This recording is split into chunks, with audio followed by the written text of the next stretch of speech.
Okay. Minister Makamba, thank you for joining us today on China-Africa Talk. A pleasure is mine. Thank you for having me. Thank you. Minister, you held talks with the Chinese Foreign Minister Wang Yi on May 17. What have been the outcomes of your visit so far? Can you share more about your agenda and expectations for the visit? Yes, we had a very good meeting with Foreign Minister Wang Yi. We touched on three areas. The first one was bilateral relations. As you know, this year is the 60th anniversary of establishment of diplomatic relations between Tanzania and People's Republic of China. So we assessed the past 6 years, and we were very happy with the state of bilateral relations. Over the past 6 years, our relations have improved. The engagement between people have increased, and we're very happy that there's a record of an improved relations. We also talked about key projects that our two countries are keen on doing, from infrastructure, education, energy, across sectors, and the processes to get there. As you know, Tanzania has been a beneficiary of Chinese development programs for Africa. So we took time during the meeting to look at particular projects that we have done, the ones that we plan to do with as well, and the processes to get them done. And also we talked about the FOCAC, the upcoming FOCAC summit in September, and the preparations for it. And the minister was generous in offering the view of the People's Republic of China and the expectations for the summit. And also we offered our views and ideas on the forum, and then we touched a bit on global affairs and regional issues. 2024 marks the 60th anniversary of the establishment of diplomatic relations between China and Tanzania. How do you see the current China-Tanzania bilateral relations? Well, if there's one word to describe the relations, I would say excellent. We have had 6 years, as I mentioned earlier, of solid relations. We see eye to eye in many international affairs. We have conducted our relations in a mutually beneficial manner, and we see that this relations is of value for both countries. Tanzania is the first African country that Chinese President Xi Jinping visited after he assumed presidency in 2013. Now, during his visit, he put forward the principles of sincerity, real results, amity, and good faith for China's Africa policy, which has now become a basic policy concept guiding China's cooperation and developing countries. Now, how do you evaluate those principles, and do you think the cooperation between China and Tanzania are reflecting such principles?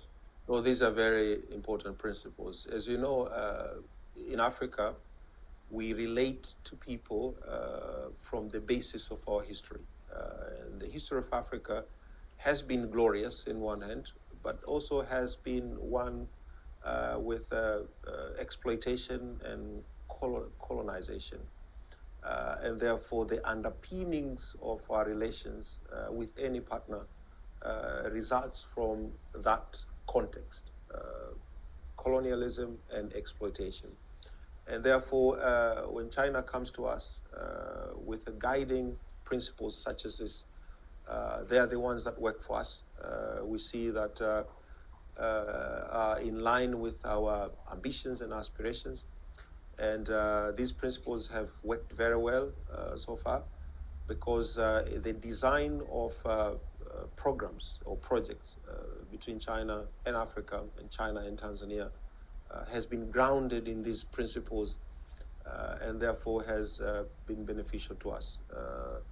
And obviously, as you know, the continent has different partners whose guiding principles are different, but we value that the Chinese people and government have chosen the guiding principles that are in line and sensitive to our history and background. Tanzania is a member of EAC, COMESA, and SADC. In what areas do you think China and Tanzania can deepen their cooperation to make this relationship an epitome of China-Africa cooperation? I think that China has done very well in moving people, hundreds of millions of people, from poverty. In Africa, still poverty is a challenge. There's a lot to emulate from what China has done to uplift people from poverty. We know that since opening up, industrialization and export-led economy has led to advances in this country. I think there is a lot to exchange and a lot to learn in terms of how that was made possible. Industrialization with manufacturing, and I think technology transfer in that arena is key. I think that Africa, China has been able to process its commodities and raw material within the country so that they export finished product, and Africa can learn in that sphere. So that's an area I think that we can learn from China and do exchange. China has made significant achievements in green development, and African countries, including Tanzania, have considerable resources and demands in renewable energies. Now, can you share with us some of the new energy projects co-built by China and Tanzania, and what role they're playing in Tanzania's green transition? There are a number of projects under development, but I can name one that is now under implementation, which is a 100 megawatt solar project in an area called Kishapu, which is built by the Chinese government and funded by African Development Bank and also the French Agency for Development. This is a key project because it will be the first ever solar power input into the grid.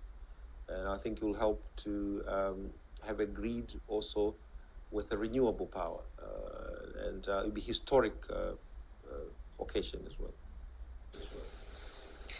The Tazara Railway is a hallmark of the Tanzania-China relations. Could you please share with us the meaning and influence of the railway up till now, and what measures are going to be in place to resuscitate Tazara? Tazara is of tremendous symbolic significance to us, and it's an emotional project for Tanzanians and Zambians, of course, the Chinese. Almost all Chinese of all generations are aware of Tazara because it was one of the very first projects from this country overseas to help a fellow developing country. It's a project that, in terms of symbolism, that was meant to assert our independence, Tanzania and Zambia, to enable us to export our material. This one was immediately post-independence, so it was designed to help the two countries to develop their economies. So since then, it has contributed immensely towards building the corridor for exports and import of product from overseas. And China's contribution in that respect has been phenomenal. The 2024 China-Tanzania Culture and Tourism Year has just kicked off in Beijing. We know Tanzania boasts a vast array of natural and cultural heritage. Can you highlight some of the resources to attract Chinese tourists? What can be done to further promote cultural people-to-people exchanges between China and Tanzania? You know that Tanzania has a vast array of attractions. The famous one is Mount Kilimanjaro. We have Zanzibar with the Spice Islands, with beautiful beaches, and a lot of tourist assets there to visit. Also, biodiversity of Tanzania offers many options for visitors to come and visit Tanzania. Tanzania is always ranked atop in terms of countries to visit. So the Chinese tourist can always find pleasant to visit Tanzania with a lot to see in different options. What needs to happen is to ease the movement of people from China to Africa, to make it easier to travel, to make it easier to get a visa and get into the country, to make it even cheaper as well. But also the infrastructure, the flights, and airports, and airstrips. China boasts massive amount of people. According to statistics, about 4 years ago, before COVID, about 180 million Chinese traveled overseas. 180 million Chinese traveled overseas. How many came to Africa? Only 1 million. And those 1 million went to only 50% of those went to only 4 countries. You can see the potential. If only 10% of Chinese who travel overseas come to Africa, that would boost our economies in a significant way. I think us in Africa have a lot to do to make the Chinese aware of the attractions that exist in Africa and how to get there. And also, I think the Chinese side also has a lot to do in terms of making it easy for the Chinese people to travel to Africa as well. So it takes two to tango, and the responsibility lies on two sides. But we're very, very confident that a lot is happening. For instance, this past week, there has been a roadshow by Tanzanian officials to try to get the Chinese people to understand the tourist attractions and tourism assets that are in Tanzania. And we're very happy to know that this roadshow has been received very well. There's a tremendous excitement now of the Chinese who wants to visit Tanzania. The 9th Forum on China-Africa Cooperation, FOCAC, will be held later this year in Beijing. What proposals will Tanzania bring to the table of this year's forum, and what could be the next step in strengthening the future of China-Africa and China-Tanzania relations through the FOCAC? Well, as you are, first of all, we're very happy with the FOCAC process. Since its inception, has been a very useful forum to coordinate relations between Africa and China. As you know, as I mentioned earlier, Africa has many, many partners, but China is the one that is most organized in the way it relates to Africa. China is a partner whose priorities in its interaction and engagement with Africa aligns with our aspirations as a continent. So the forum has been very useful. And the processes within the forum in terms of the experts meeting, ministerial and summit also has been useful, and we see results. Now, one of the features of FOCAC is consultation. No country, we're 54 countries, so if each country brings its own things, FOCAC will be chaotic. One of the best parts of FOCAC is that even we in Africa organize ourselves as a continent together to come up with priorities in which we want to engage China with. So we will work with our colleagues in the continent to come up with key areas and focus areas to bring to the table for FOCAC. But what we see now as proposals for focus areas are the ones that we are okay with. We know that the key theme is modernization here, to build the high-level China-Africa community. I think that's important for us. The areas of governance, areas of agricultural modernization and manufacturing, peace and security, all of those are key and priority areas for Africa. So we're very confident that the summit will be successful. Now, the key thing about FOCAC also is results, which comes out of experience sharing. We are very happy that the Chinese government in this upcoming FOCAC have organized itself with us to put a key feature of experience sharing and practical experience sharing as a key component of this focus. I think this is important because we don't expect that for it to be just a meeting. I think the exchange of ideas, experience sharing, tours, we hear that ministers and experts will get to see different places in China and how development and modernization took place so that they can take the lessons home. So we have high hopes for the upcoming FOCAC. We're very happy in the initial interaction with the Chinese government how they plan to organize it. And we as a continent will also come with ideas as well.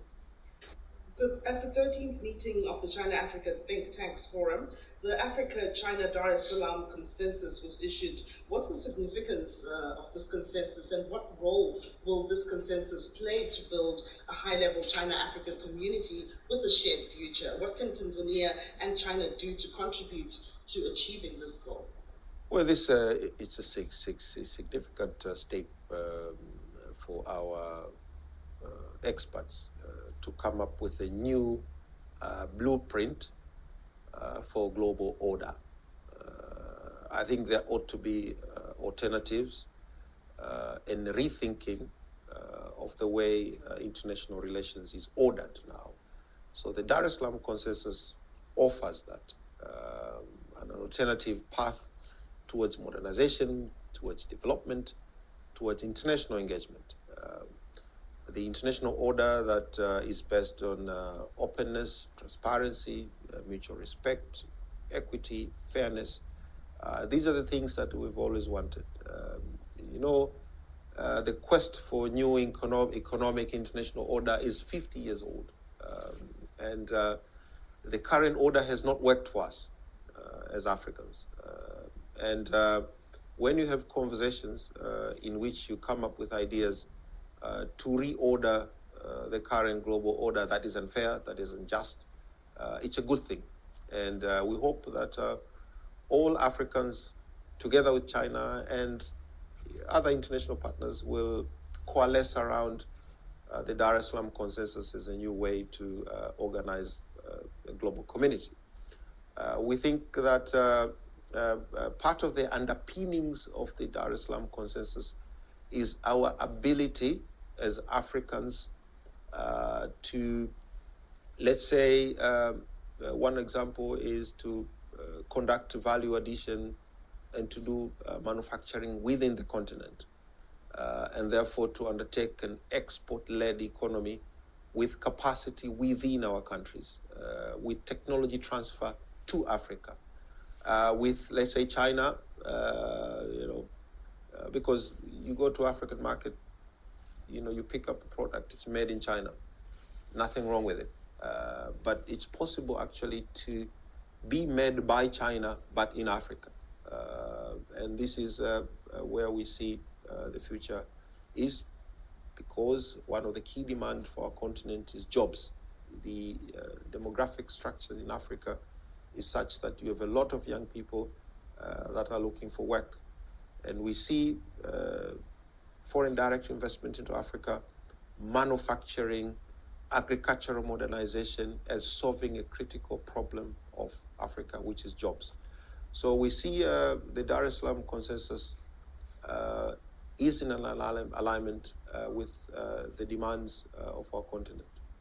Now, Minister Makamba, how many times have you been to China, and how do you evaluate China's development? Can you share with us some of your experiences and stories here in China? I've been to China now maybe 4 times, 3 times in official capacity and 1 time in personal capacity.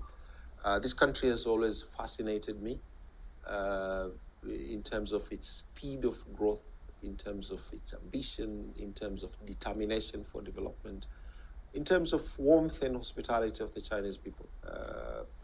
In the time that I came here in my personal capacity, I traveled by car, by train in Chinese villages.